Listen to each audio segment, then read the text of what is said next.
Chat when we are live. We'll open up the chat.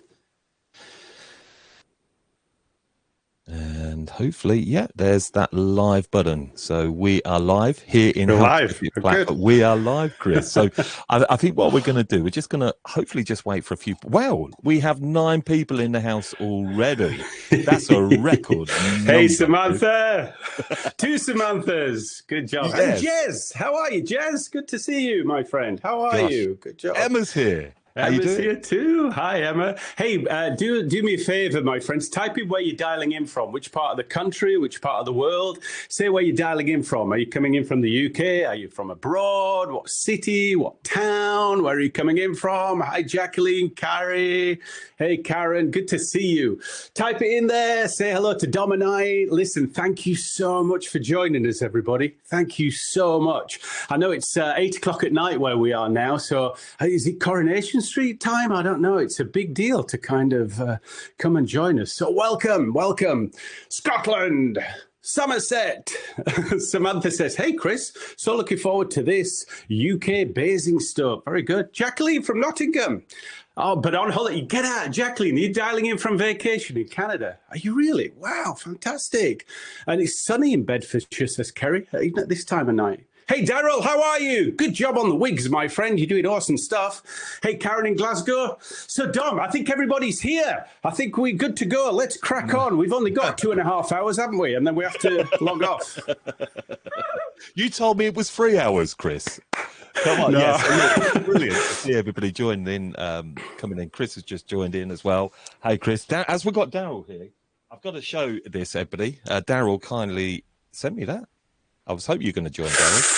Look at that. Wig. Have I got that the right way around? There you go, wig. Thank you, Daryl. I've been using. Daryl, isn't that a bit cruel sending that to Dom? I think that's a little bit. That's. I left the shop with this brush in my back pocket. People sort of wonder why I'm carrying the brush. I'm a fantasy hair man. Scalp massage. Yeah. But look, everybody, thank you so much for joining us. This is one live. I think we've all been so looking forward to. And as you know, How to Cut It platform, bringing these lives. It's going to be recorded, so it will be there for catch up. But having Chris, the trailblazer of leading education, he has worked for major brands, the biggest brands around the world, trains educators around the world. So if education is your thing, I tell you right now, this is your session. So how it's going to work, very simply, I'm going to hand over to Chris. He's going to walk you through his tips and guides to everything education. It's going to be new to me as well, what we hear. But any questions, I'm going to be keeping a look on the chat. And we want those questions in, don't we, Chris? Yeah, absolutely. Send the questions in. Any that we can't answer right now, I'll figure out a way to answer them. Dom will send them to me, and I'll answer each and every question personally, I promise. So, yeah, please send them in. And I'm hoping we've got people outside of platforms. So to let you all know, this has been made public. So this live is public. So if you have any friends or colleagues that would like to come into platform and watch this tonight, they can do. And you can do that by just grabbing the link that you have joined this live on, share that into your Facebooks. All they will need to do is just come in and sign up with the name, email address. And if you're not a member of platform, I don't think you can put questions in the chat. But hey, no problem. But if you are wanting to become a member, you can then sign up on the sign up to How to Cut It platform, .circle.so. All right. And then come and join. This is, I promise you, the place now for our community. So, yeah, as I say, Chris is here. He's going to be bringing us everything. I'm going to hang over to the side, but I'll be keeping a look on the chat. So over to the wonderful Chris Moody. Hey, thank you, Dom. And thank you again, everybody, for joining us. I really appreciate your time. Time's very precious commodity, and you've chosen to give a few minutes of yours to us. And so thank you very much. And I promise that we'll make sure that you go away with something that you didn't come with. Nothing contagious, but hopefully something useful. Listen, I'm going to be moving around quite a lot, so I'm going to switch microphones. Phone's still working. Can you still hear me, Dom? Is that still working? That's good. Good job. All right. So listen, over the course of the next few minutes, my friends, 3 things that I would love to share with you, 3 things that I would like to talk about. First of all, how do we set up our learner for success? How do we make sure that they're in the best possible place to receive the information that we want to share with them? Next, I want to talk about three little words. Not those three little words, slightly different three little words, but three little words that you can talk about to make sure that you never run out of content, you never have to repeat yourself. Your information is always meaningful, relevant, and engaging to your learners. Finally, we'll have a quick look at how we can really wrap up well, how we can wrap up our learning so that our learners not only remember, understand, and recollect, but use the information going forward so that it doesn't get left in the classroom, they take it into their workplace. Sound good? Let me know how that sounds, my friends. Let me know if there's anything else you want to cover. Make sure you put questions into the comment box as well. And listen, when it comes to learning, active learning is the best, active learning. So don't just watch a TV show, get involved. Hey, Colette, thank you for doing that, Colette. That's really nice. So make sure that you put something into the comment box. Make sure you interact. Even just typing, it creates an interactivity that creates neural networks in your brain. It'll help the learning stick and it'll make the information more relevant for you. And there's going to be times when I'm going to ask you to call out, and I'm going to ask you to shout out. And I want you to do that too. Even though I can't hear you, I want you to call out, because hearing your own voice in your own head, using those verbal language skills, all of that will really help you to cement the information. All right. So give me a quick "I'm here now." Shout it out for me. The sound waves carrying over the airwaves. Very good. All right, cool. So look, let's chat about learning first. Dom was really kind. He chatted about education and about teaching. And if I can let you into a little secret, my friends, let me just make sure nobody's listening. Just lean in real close, because this is a secret. Don't want anybody else to hear this. But what you teach is not the most important thing. In fact, it comes quite low down the list. You see, one of the things that we need to really figure out first is not what we teach, but how do our learners learn? It doesn't matter if we're giving lots of information to people, if we're really giving them all the information that we have. The first thing we have to do is we have to be able to open them up, open their doors so that they receive the information that we're giving them. Is this making sense, my friends? Otherwise, all we're doing is we're throwing a bucket of water up against a barn door. So how do we get them open for education? And I know a lot of people will be thinking to themselves, well, that doesn't apply to me. Just put it in the chat bar there. If you consider yourself to be really open, if you consider yourself to be open to new information, open to new ideas, just type in open in there for me, if you would, my friends. Just type in the word open. Let's have a look. Because here's the thing. We all agree to be open. We all agree to be open to new ideas and open to doing new things, right up until the point where the role play starts. And then when the role play starts, everybody sits back and so we've all been in that situation. Maybe we know the answer, but we're just a little afraid to raise our hand. Maybe we have a question, but we're just a little afraid to ask it. Maybe we've got something that we want to contribute, but there's a little voice in our head telling us to sit back, to not go there, because we're very risk averse, my friends. We're very risk averse to failure, averse to mistakes, all kinds of things like that. Is this making sense? Would you agree with me so far that although we like to think we're open, we can all think of situations where we've kind of sat back and not been as open as perhaps we thought we could have been, or perhaps we thought we were? All agreed? So look, let's have a look at why that happens. Have a look over here. Tell me if you can see the flip chart, okay? If you can see the flip chart, okay, just type in the letter F into the comment box for me so that you can see the flip chart. So look, here's the thing. When we think about adult education, because that's what we're doing, we're teaching people that have left school and they're now in adult education. What drives them into adult education? What makes them come and visit us? Well, adult education is problem focused, my friends. It's not about subjects, it's about addressing problems. We go to school to learn about subjects, maths, English, science, but we go into further education to learn about solving problems. So what drives people to your class? The first question we should be asking myself is, what problem does my class fix? What problem does it solve? What problem would a learner need in order to come into my class? So I see some amazing educators on here. I see Chris Grimley, who's a texture curl expert. So what problem would her class solve? Why would I go to Chris Grimley's class? Perhaps because I had a problem with texture or curly hair. Perhaps I was afraid of it. Perhaps I wasn't quite sure what to do. I look at Daryl's class on wig making. Perhaps I've got clients that are asking about wigs, but I'm afraid and I don't really know what to do. So eventually the problem surpasses a point of pain. Is this making sense? And once that problem surpasses a point of pain, it drives us into action. So not only do our learners have a problem for which they're seeking help, that problem has become a pain. Does that make sense, my friends? And that's what's driving them forward. Make sure you take a note of this, write this down, really important. People will spend more time and energy to move away from pain than they will to move toward pleasure. Okay, it's really important to remember that. And so what happens is they come with a problem. So what do they need? What are they looking for? Type it in there. If they come to us with a problem, what are they looking for? Type something in there real quick if you can. Colette's already kind of working on that. Well done, Colette. All of that. Very good. You see, you're going to think, I know what you're going to type.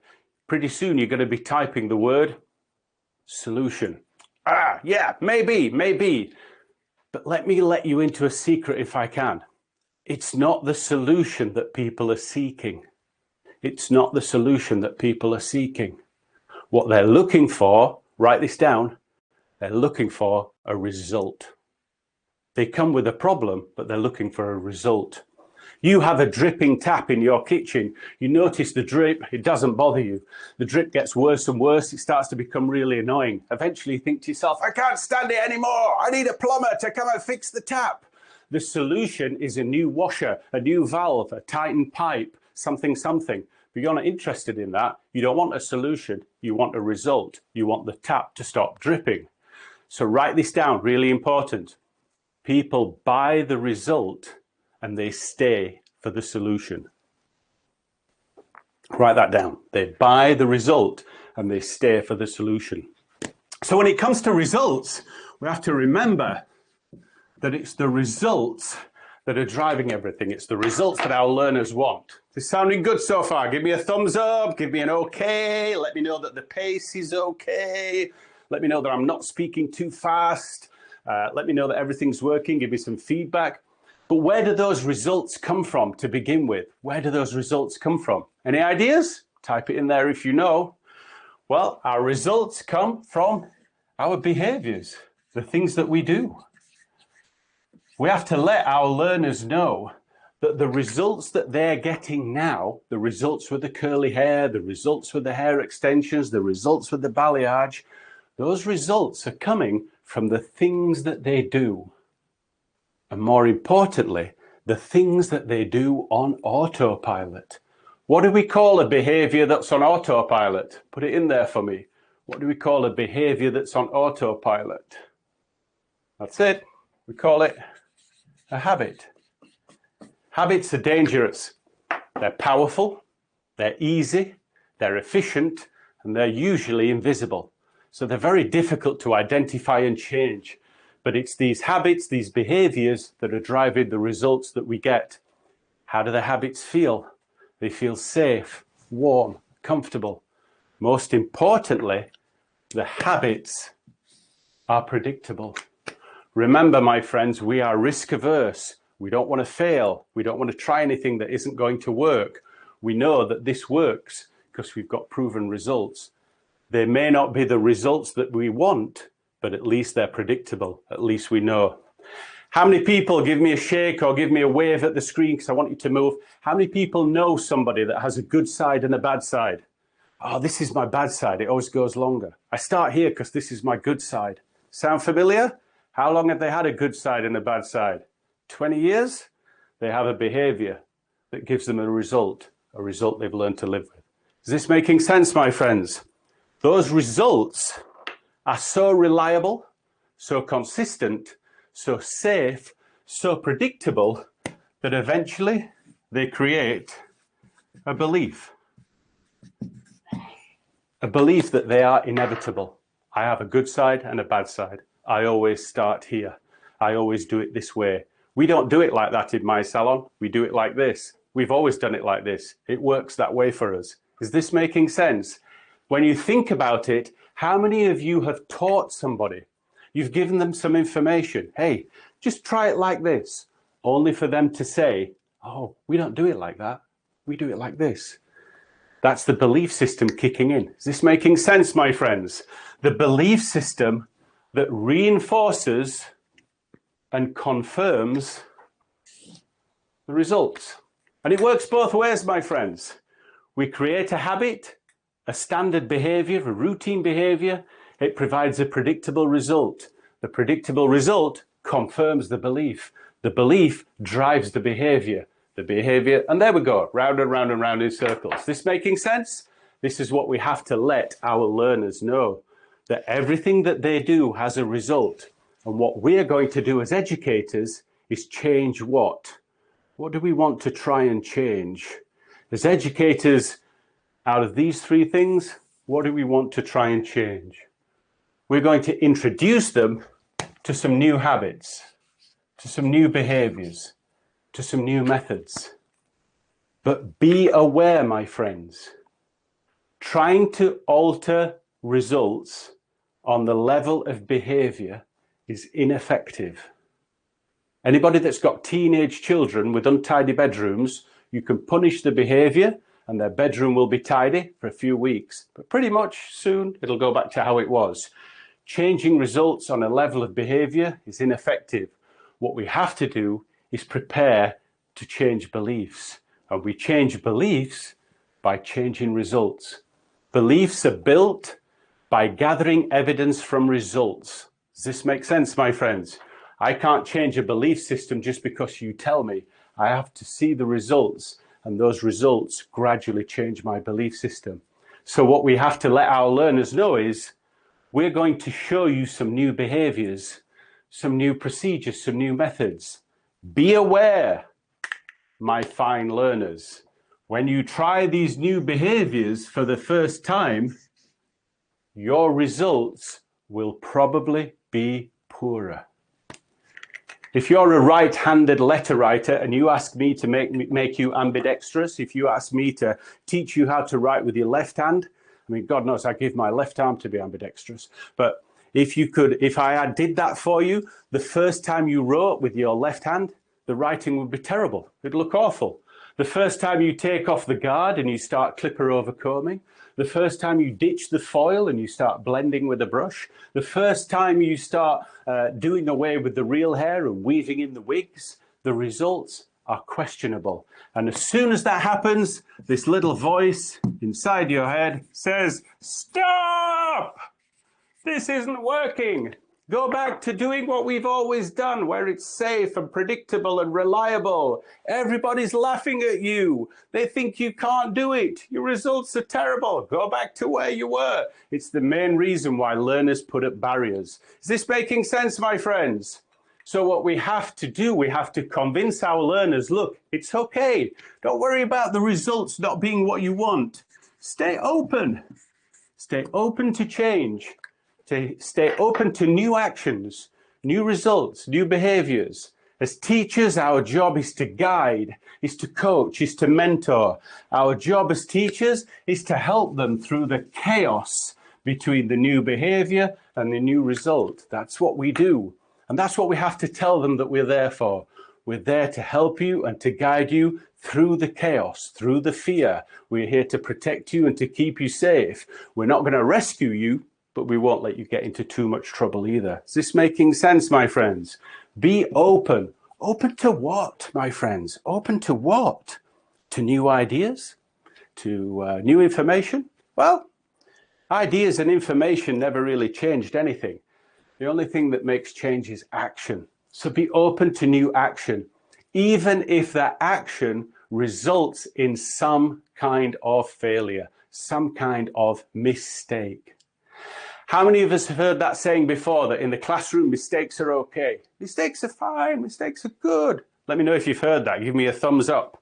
Type in mistakes if you've heard that. How many people have heard that other myth, that all mistakes lead to lessons? How many people believe that?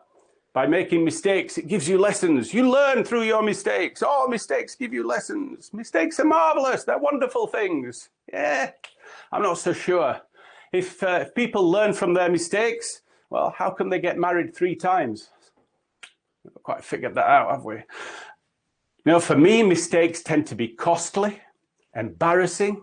They cost a lot of time, effort, money. They cost status. I lose face.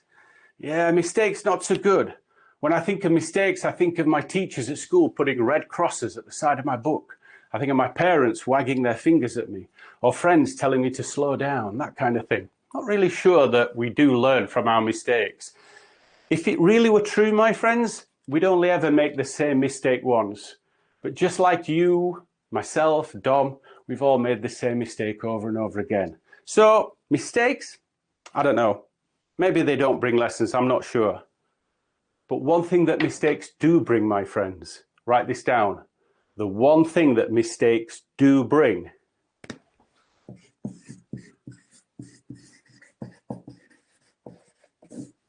is discovery. Mistakes bring discovery. We can only discover what we didn't know before by making a mistake. Does this make sense, my friends?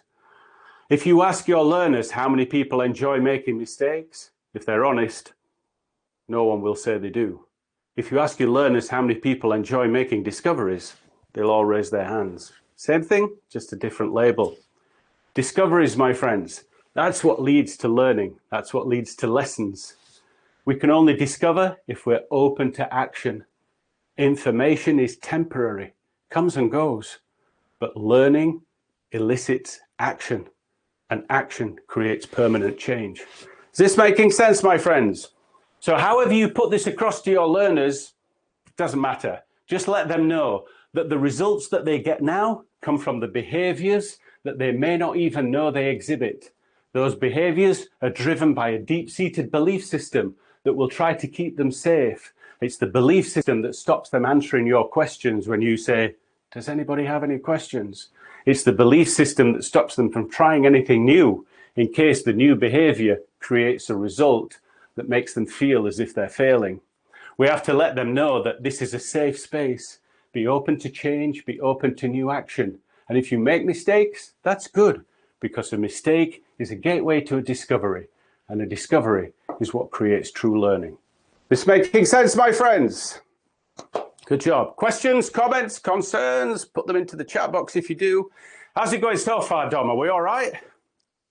Absolutely fantastic. Such a pleasure to sit here and listen, Chris. So I'll leave you to carry on. I'm just looking. Any questions? Will come in. All right. Good job. Watch on that. Good job. All right. Fantastic. Okay. Good job. So let's carry on with the clear spirits out of the water. Clear spirits are always best online, really, aren't they? So, okay, good job. So listen, make sure you do that first. Could only take 5 minutes or so, something like that. But set up your learners for learning. Do it on a regular basis. Let them know that in your room, in your training class, in your training session, there is a culture of taking safe risk. All learning requires risk, my friends. Okay, good job. Hey, look, when I was a little hairdresser, about this big, I used to go around all the exhibitions, Salon International and stuff like that, and all the different stages and things like that. I told you were going to be on. It's okay. It doesn't matter. No one cares what you're wearing. It's fine. It'll be fine. And I used to go to these little stages all the time, and I used to watch people do demos. My brother was a great stage demonstrator, and I used to watch him and all his friends on stage. And one of the things that I noticed with a lot of people, not everybody, was when that point when they started to run out of steam. Do you know what I mean by that? Have you ever seen that, where they kind of start to run out of stuff? So they're doing their demonstration, and they start to talk about what it is that they're doing and what it is that they're cutting, and they say, here's what I'm doing, I'm going to do this, I'm doing that, and I'm doing something else.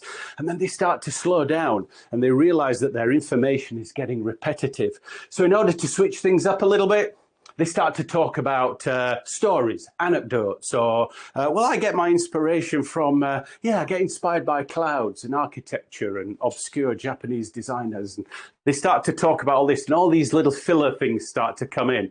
If things get really desperate, they'll often pass over to their friend. What are you doing over there, Chris? That's looking good. And you can tell that they're starting to run out of steam. Can you remember? Does this sound familiar? You know when they've hit rock bottom, as they're starting to work, and as they're working, they stop, they pause for a minute, they look at the audience, and then they let it drop. the bombshell that makes you realize they've run out of steam. So does anybody have any questions then?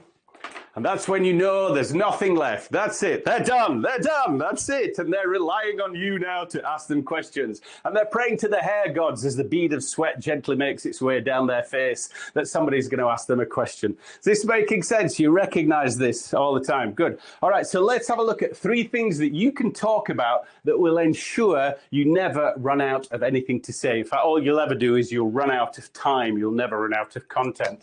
First and foremost, it's pretty obvious. The thing that we need to talk about is we need to talk about what it is that we're doing, what it's called, what it is, what it means. Talk about what. Tell them what is going off right now. Make sense? You see that all the time. What I'm doing is this. What I'm doing is that. What I'm doing is something else. Type into the comment box now. What else? What else should we be talking about? Apart from what else should we be talking about? Type it in there now. You see, the problem with what is, if what stays all by itself, then what becomes an exhibition. There's a big difference between teaching and just showing somebody what it is that you're doing. There's a big difference between teaching and exhibiting. And most of the time when someone's on a stage and they're doing a demonstration, what they're actually doing is exhibiting. Hey, have a look at what I'm doing. Have a look at this. You can see me doing that. They're just simply cutting by commentary. Is this making sense?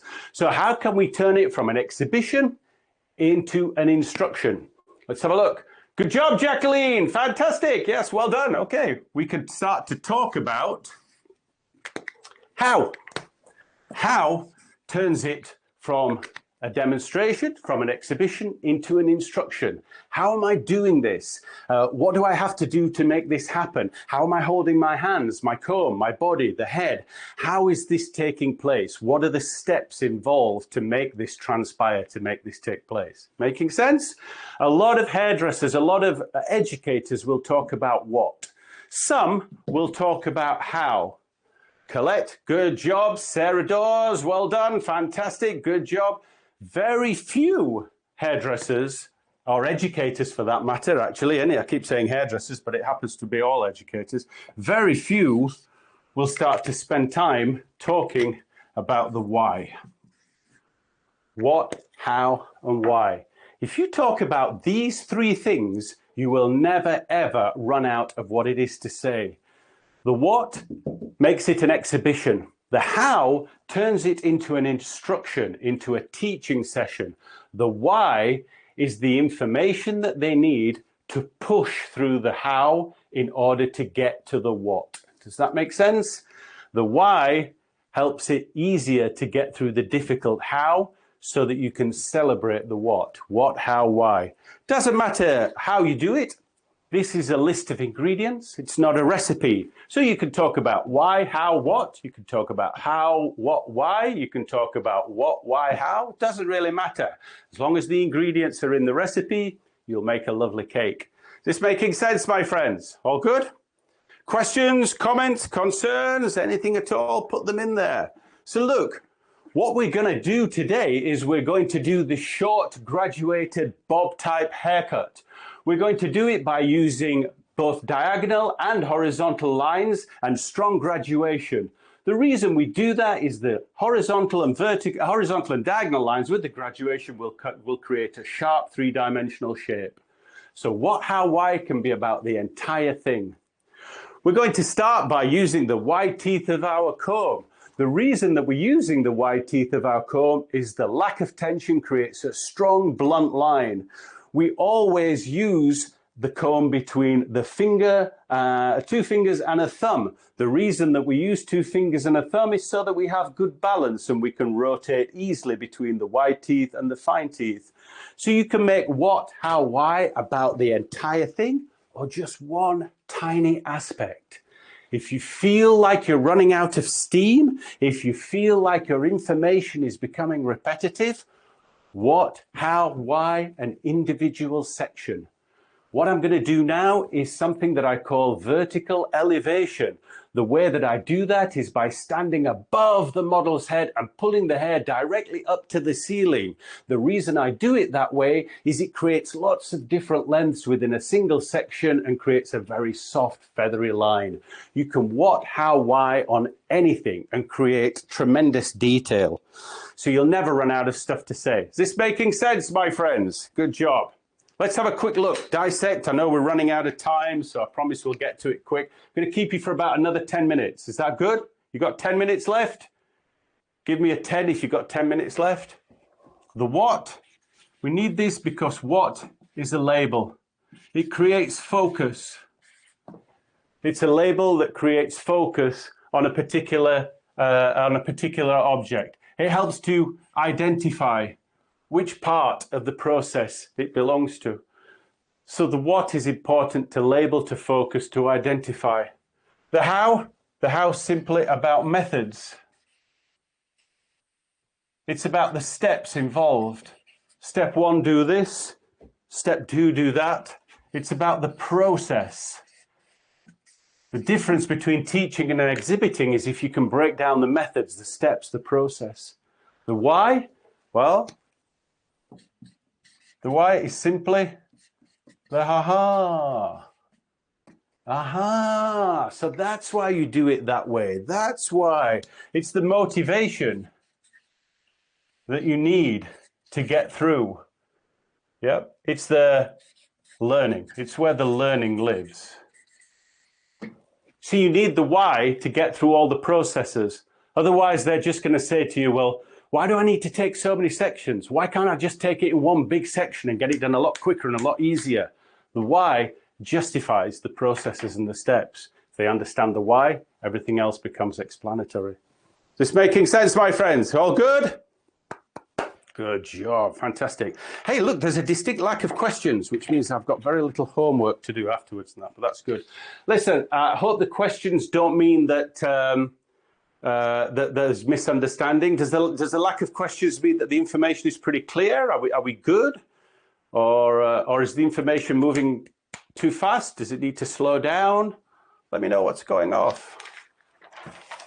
I'll give you a few minutes to type in. Let's put that up there. Good job. All right, fantastic. So all clear, says Samantha Blues. Very clear, says Sarah Dawes. Thanks, Sarah. Yep, good job. Samantha's got 10. Karen's got 10. Mustafa says he's got 10 minutes too. Good job. All right. So look, we've set up our learner for success. We've broken down barriers. We've made them feel safe. We've made them feel not too comfortable, hopefully, but we've let them know that mistakes are okay because mistakes lead to discovery. We started to give some information. We're telling them what, we're telling them how, and we're telling them why. Occasionally, we can sprinkle in a little when as well, just as a little spice. But whenever we feel that we're running out, wherever we feel we're running out of information, we can just go back into what, how, why. Hey, Heather Robertson, I've been loving it, and I've been listening while driving. I hope you're not multitasking, Heather, on those dangerous Scottish roads covered with snow and wild haggis running left, right, and centre.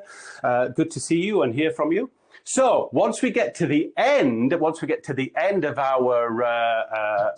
our session, how do we start to wrap it up? What do we do to really help wrap it up? Well, you know, it saddens me in a lot of classes. Sometimes I see some educators, nobody here, by the way, none of you, because you're all too smart and intelligent for this. But I see a lot of educators, they start to run out of time. They start to rush towards the end. And then it's just a case of, well, that's the end of it. Thank you very much, everybody. Hope you've had a good time. Have a nice life. See you later. Tag me on Instagram, and off they go.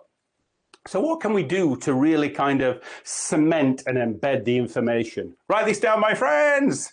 I want you to write down the letters S-E-A, C, S-E-A. I want you to write that down for me, my friends. Here's something else that I want you to write down for me. Really important. Okay, get ready. I'm going to give you an equation. 9 plus 9 equals, and I want you to type the answer in.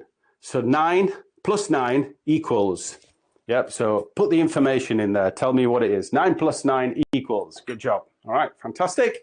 And then we're going to go through each one of these and just break them down, and then we'll be able to wrap up our session. 9 plus 9 equals. 9 plus 9 equals 90. 90? That's weird, strange, but yeah, 90. Write this down, my friends, super important. The first 9 minutes, the last 9 minutes will equate to 90% of what people think, feel, and remember about the whole thing. Doesn't have to be exactly those numbers, but the point is the first little bit, the last little bit is what people remember most, the beginning and the end. And so at the end of your session, Colette's got it. Colette said, summarize and feedback. Good job. Summarize. Who's going to summarize? Tell me, put in the chat box. Who's going to summarize? We're going to summarize all the information. Where did we start? Where did we go? Where did we finish? What happened between here and there? What happened between there and here? You know, what happened throughout the course of the day, the hour, the afternoon, the morning? But who's going to summarize? That's it, Colette. They are. We're going to ask them questions. So what happened? What do you remember? Remember, this is retrieval. This is retrieval, a kind of retrieval practice. Helping people to remember after a little bit of forgetting really helps to cement the memory. But it's really important that we make it clear this is not an assessment process. There's no right and wrong in what you remember. There's only what you remember. What you remember is important to you, and we can fill in the blanks if we need to. But no one's going to remember the whole 8 hours. They're only going to remember the parts that are important to them, the things that they need. And that's okay. There's no assessment to this. This is just a retrieval exercise. So summarize. What do they remember? What happened? What took place? The next step, evaluate. Evaluate. What does evaluate mean? Come on, Colette. You're an accountant. You know what evaluate means. What does evaluate mean? Well, it's simple. What was the value? What was the value in this? What did it mean to you? How has it changed you? How has it affected you? What do you now know that before you did not? What will you do differently moving forwards? So what's the evaluation? How is this going to save you time, money, effort? How is this going to help you grow, help you streamline? What will it do for you? So evaluate, get the learners to recognize the value in the information that you shared. And the value could be anything. It could be making more money. It could be getting more invites to the coolest parties. Whatever they perceive value as, how did this help you attain that value? This making sense, my friends? Last but by not least, my friends, what action will you take as a result of what's happened? What are you going to do now? What are you going to do next? Will you practice? How will you practice? Where, when, in what way? What will you do to move on your information from where you are now? I've given you 3 building blocks. How will you create a 4th? How will you expand this on? Because when we meet again next week, I don't want you to repeat the information that I gave you the week before. I want you to have built on it and tell me something that you didn't know when we left. How have you built on this information? What's your action plan? And with your action plan, make sure that it is direct, not fluffy. It has to be really direct. 1 sentence or maybe 2 sentences. Make sure it's achievable. Can you do it in the time that you have? You might not be able to run a marathon, but can you run a mile? Is it beneficial? How will it benefit you, this action? You're not doing it for me or for the salon or for the company. You're doing it for you. How's it going to benefit you? This making sense, my friends? All good? Listen, write this down. You're just going to ask 3 questions. You're going to say, you can ask them what? And you're going to say, so what? So what does that mean? So what? And then finally, you're going to say, okay, what now? This making sense, my friends? That's how we're going to wrap up our training. Summarizing, let them summarize. Ask them questions to prize it out of them. Let them go where they want to go. Whatever you do not ask them leading questions. It's their summary, not you. It's what they remember, not what you wanted them to remember. It's what they learned, not what you wanted to teach. Remember what we said at the beginning. Do you remember the little secret? Who can repeat it back to us? Repeat it quietly, though, so no one hears. The teaching is not the most important thing. The only thing that matters is the learning. So it doesn't matter what you taught. What did they learn? That's where the summary comes in. How did that learning add value to them? Where did they find value in it? And what are they going to do with that now that they have it? How are they going to build on it and grow? All right, all good? Oh my God, Colette, you had to catch a huge spider? Oh, wow. Good for you. Well done. Brave. Post a picture of it on Facebook. Let's see how big it was. Good job. So that's it, my friends. We're pretty much done. Listen, I kept you 10 minutes longer, but don't worry. We're not going to charge you for that. You can have the 10 minutes for free. Is that good? Absolutely awesome, Chris. The way you delivered that. And just sitting here thinking, we can take so much of this, can't we? From not just being an educator, but in so many different ways, even behind the chair, isn't it? Yeah, absolutely. Yeah, absolutely. Yeah. It's good. Yeah, fantastic. I love that question, Samantha. Samantha says, does humor or funny anecdotes in your lesson help make the learning more memorable for the students, or is a shock moment better? Wow, gosh. I don't know. That's a great question. I guess for me, I can only ask you on a personal level there. I guess I suppose it depends on the temperature of the class. Is the point that you wanted to make, is it very serious? Does it really matter? Is humor perhaps not appropriate? So do you need to put them into a state of shock? Is it something that requires that level of severity and that level of shock? I don't know. It could be something like health and safety, perhaps, or the skin testing debate that's going on and what have you. So maybe that does need a little bit of shock. Remember, your role as a teacher is to empower. It's not to frighten people. Fear doesn't do anything. All fear does is paralyze people. So if you create a shock moment, that's fine. Just make sure that the shock empowers people rather than paralyzes them. For me, humor, I just think is a very, very powerful. It's disarming. It's inclusive, as long as it's not picking on any one person or group or anything like that. And I think the best kind of humor is self-deprecating. Is that right? Not defecating, that's bad, isn't it? You don't want to do that, not in a classroom anyway. But self-depreciating humor, that kind of thing. You know, if you can poke fun at yourself or, you know, your industry as a whole and what have you, I think that's a really good way to get a message across. Yeah, so, yeah, just choosing an appropriate thing for whatever it is. Good job. Yeah, nice question. Thank you very much, Samantha. That's cool. Any more? Any other questions?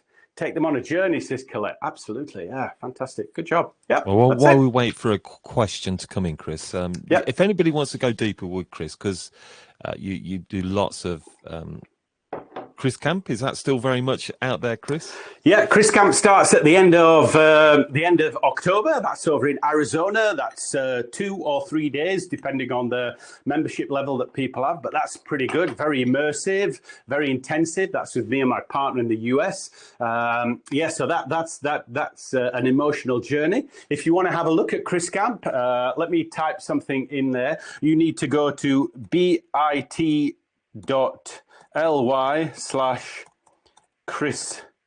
Camp. I think that's it. Yep, that's it. So you need to go there for Chris Camp and what have you. We also, as well, Dom, we do a weekly live interactive coaching session where we get people online like this, and it's not exactly like this. Everybody's on camera, everybody's on microphone, and we interact with each other. We have live coaching online.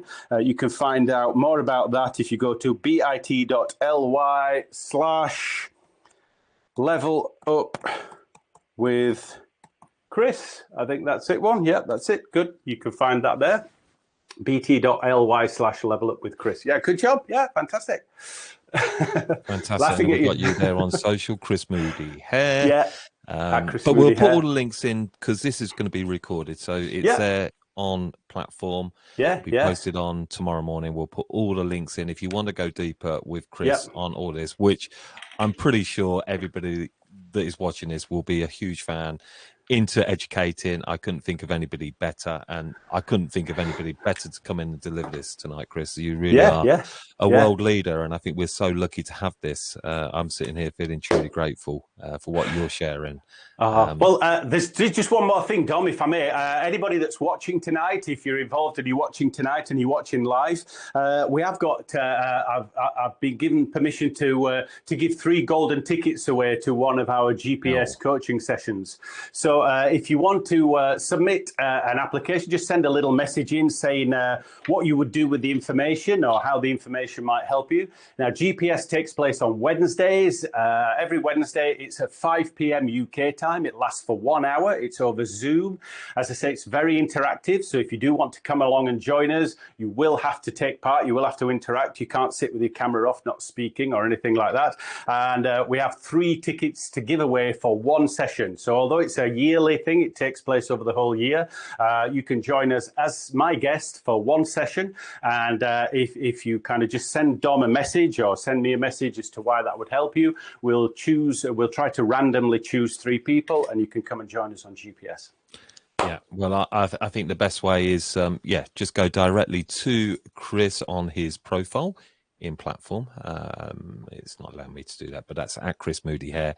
Jump into Chris's DMs, and what an offer, what an opportunity. Great opportunity, Belinda says. We do have a couple of questions here, Chris, just before we do sign out. I'm just going to message flagging up there. Sarah has just said, how would you engage someone in a classroom who is not engaging? Great question, Sarah. We could spend a day on that, really. One of the reasons that they might not be engaging is because they still have a certain amount of fear. They're reserved and they have a barrier. So the first thing this can help, if we can help to break down their barriers and convince them that this is a safe space, a safe environment, to let them let go of their fears. If that's still worrying, then what we can do is avoid picking on that one person. The worst thing that you can do is pick on that person. So you can introduce things like group shares, get together with 3 of your friends and discuss X, Y, Z. That way, 4 people get together and they discuss an answer or a comment, and that way the fear is diluted slightly, so it's part of a group. Or you can do pair shares, have a think about this, get together with the person next to you, talk about X, Y, Z, and then you can, and then again, that sort of dilutes the fear. And the other thing is to let that person know that they can buy status in your room by interactivity, by participation. So anybody that participates, celebrate them really wildly. That's a great question. That's a great comment. High five. Fantastic. Good job. Thank you so much for contributing. Let the people know who are not contributing that the way to get recognition and praise is through contribution. And any contribution gets met with celebration, with positive celebration. You create a culture of safety where people actually want to engage, because deep down, everybody wants recognition and acknowledgement. Hope that helps, Sarah. Okay, we just got one more question to just put to you. It's from Mustafa. How you doing, Mustafa? How do you feel about the state of how we access education in the UK industry at the moment, and what would be the one thing you would change? Wow, gosh, that's a huge question. How do I feel about how we access it? You always get a huge question from Mustafa. Right to the end. Okay. Well, I think there's a tremendous amount of flaws. If I'm really honest with you, Mustafa, it's my 40th year in hairdressing now. I'm not sure that any of the problems and the challenges we face now have not been faced for the last 40 years. I still remember my mum having the same conversations with her friends 40 years ago that they're having now about all kinds of things.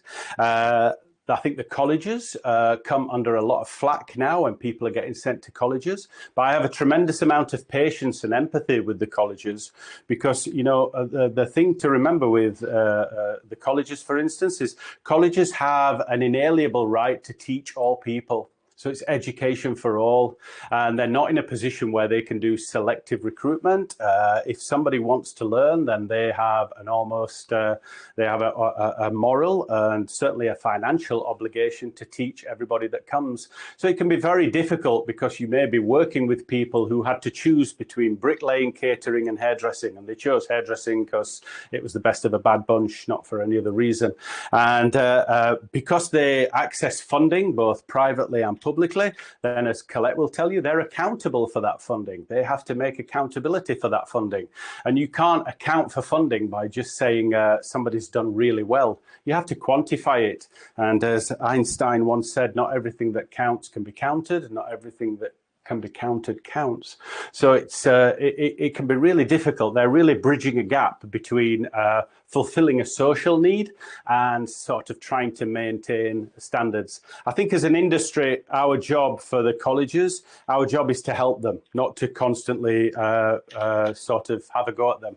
Our job is to offer our services, to offer our help and our input, and to see what we can do to help contribute it to a better way for everybody.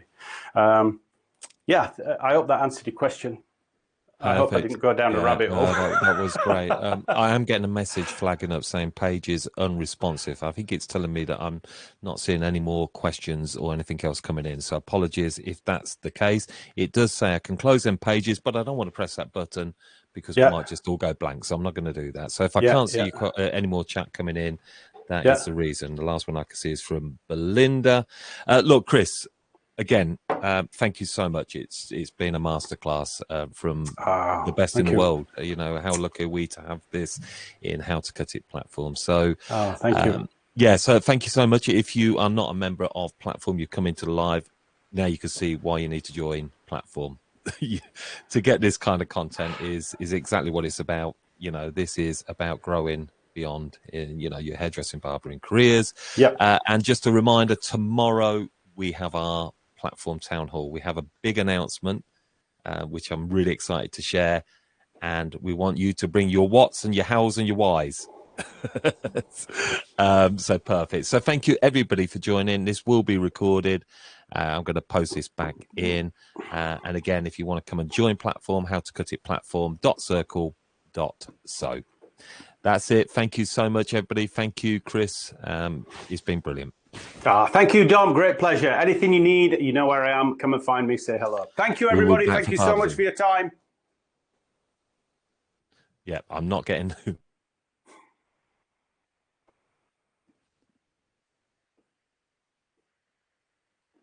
Yep, it's good. There was a couple still coming through. Oh. Is that it? Are we finished?